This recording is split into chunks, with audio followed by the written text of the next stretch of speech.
there, this is Liz from Augusta Lawn Care Services. I'm the operations manager and facilitator of communication for our brick and mortar in Bellingham, Washington.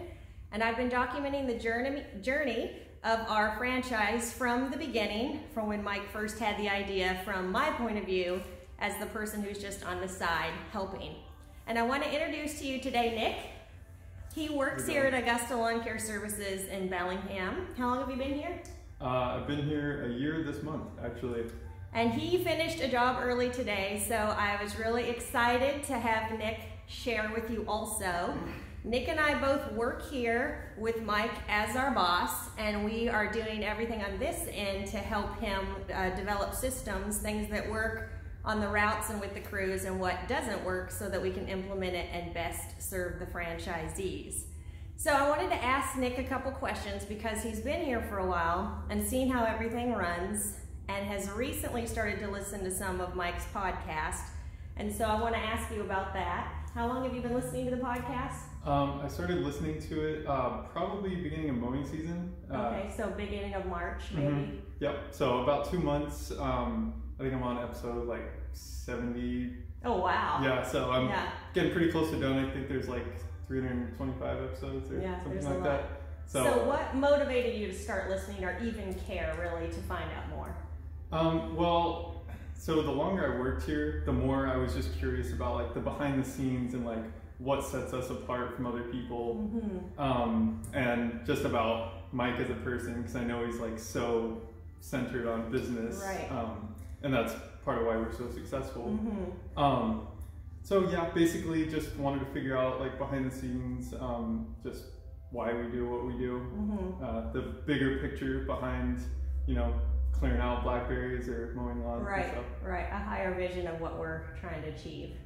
Yeah, so recently Nick had shared with me, he just started asking questions like if he was a franchisee, what kind of things would he need to do now? And so the first thing I had said was what I had shared with you before, some of you that were interested, is how would you vet somebody like Mike and find out if this was a business you could trust and sign a contract with. And so I had all the same questions that I have tried to ask for Mike, as if I was going to be a franchisee.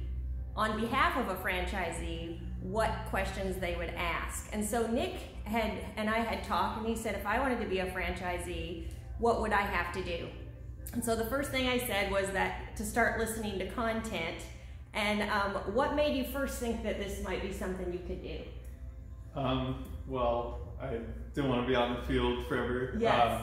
So basically, like the way I would say that my life, the path that I've been on, kind of just a blank slate, just absorbing any information that comes my way.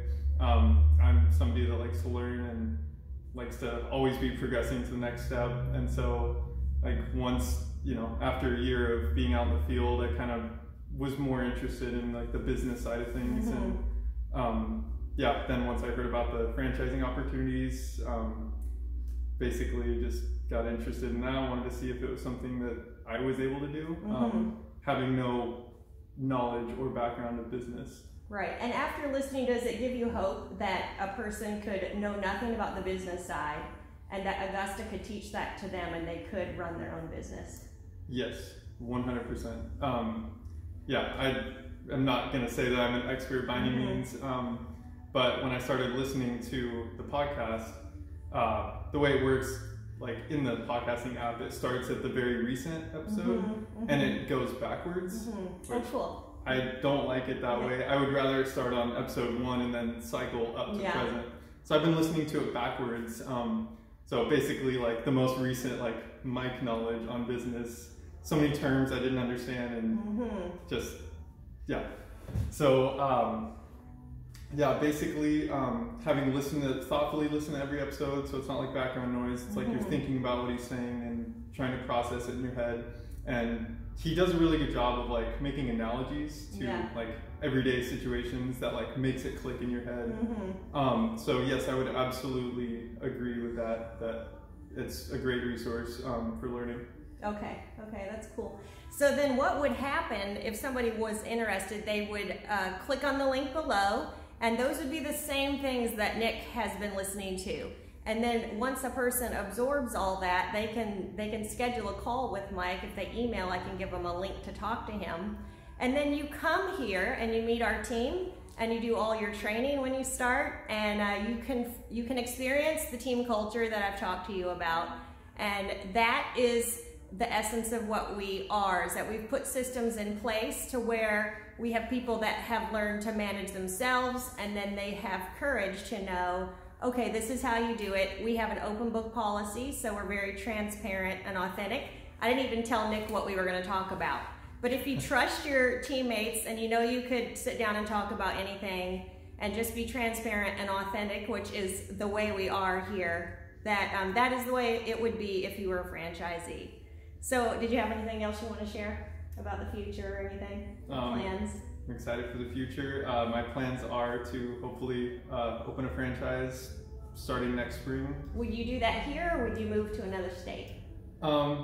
That's the ultimate question. I need to do more research into markets and figure out like the optimal place to start a franchise, because that would be a big part of it. I don't want to start a franchise in Arizona where they don't have grass, you know. Yeah, so lots of factors to consider. Definitely, like, it'll be an area where I'm spending 10 years, so want to make it somewhere I enjoy. So, and hopefully we can take over the market there. Yes, fantastic. So we would love to have you check into being a part of Augusta Nation and a part of our team, and maybe open a franchise somewhere in the US or Canada. And we thank you for joining us today. And thank you, Nick. Have a nice day.